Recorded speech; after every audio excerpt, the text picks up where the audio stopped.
Good morning and welcome to Get Fit Friday. I'm Whitney Brown here with Beth Jeffers at the Fitness Factor in Columbus, and today we're talking about exercises and how to progress them and how to regress them. So how to make them harder and how to make them a little bit easier.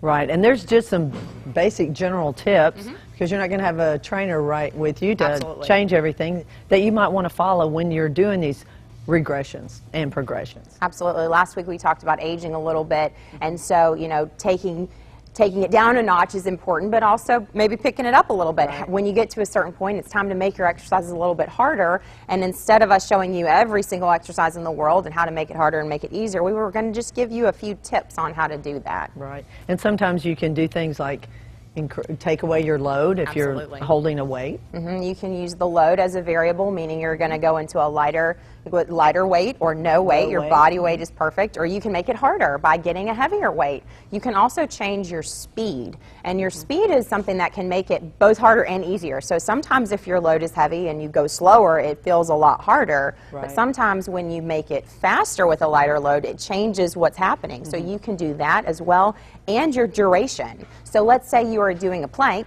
and you just hold it longer. You hold it a little bit longer, and the time under tension is greater, so you can make it longer, you can make the load heavier, you can make it a little bit faster. One thing to do too is maybe in cardio, changing your mode of cardio. So if you're a runner and all you love to run, but the knees are hurting and you're bothering you, what can you do? You could do something like cycle or get on an elliptical. Take some of the load off of your knees. So let's look at a quick example of a progression and regression.